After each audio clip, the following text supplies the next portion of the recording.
டெல்லி அணிக்கு தொடரும் சோகங்கள். பெங்களூர் அணி பந்து வீச்சிலும் பில்டிங் மட்டுமல்ல பேட்டிங்கிலும் சிறப்பாக செயல்பட்டது. டெல்லி மற்றும் பெங்களூர் அணிகள் மோதிய T20 கிரிக்கெட் போட்டி வதோதரா மைதானத்தில் நடைபெற்றது. டாஸ் வென்று பெங்களூரு அணி பந்துவீச்சை தேர்வு செய்தது. பெங்களூருவின் கட்டுக்கோப்பான பந்துவீச்சில் டெல்லி அணி தடுமாறியது.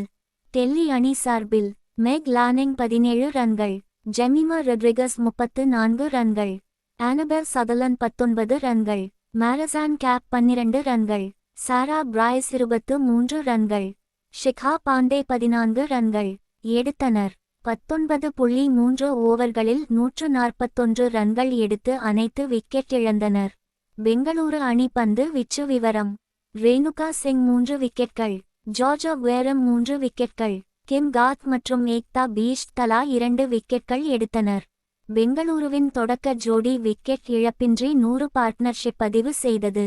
இந்திய அணியின் run machine super star princess Smriti Mandhana 27 பந்துகளில் தனது அரை சதத்தை பதிவு செய்தார். டானி வாயட்காஜ் 33 பந்துகளில் 7 பவுண்டரிகள் அடித்து மொத்தம் 42 ரன்கள் எடுத்து ஆட்டமிழந்தார். டெல்லி அணி எவ்வளவு முயற்சி செய்தும் விக்கெட் எடுக்க முடியவில்லை. ஸ்மிருதி மந்தானா 47 பந்துகளில் 3 சிக்சர் மற்றும் 10 பவுண்டரிகள் என மொத்தம் 81 ரன்கள் அடித்து வெற்றிக்கான அனைத்து வேலைகளையும் செய்து ஆட்டம் இழந்தார்.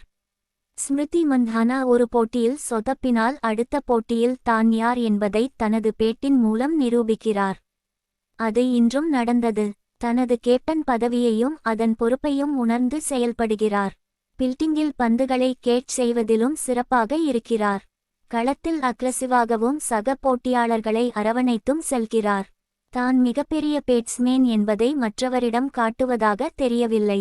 எலைஸ் பெரி மற்றும் ரீச்சா கோஷ் இணைந்து 16.2 பந்துகளில் 2 விக்கெட்களை மட்டும் இழந்து 145 ரன்கள் அடித்து வெற்றி பெற்றனர். கடந்த போட்டி போலவே இந்த போட்டியிலும் ரீச்சா கோஷ் 6 அடித்து வெற்றிக்கான ரன்களை எடுத்தார். இந்த வதோதரா மைதானத்தில் நடந்த 4 போட்டிகளில் 3 போட்டிகளில் இரண்டாவதாக பேட்டிங் செய்த அணி தான் வெற்றி பெற்றிருக்கிறது.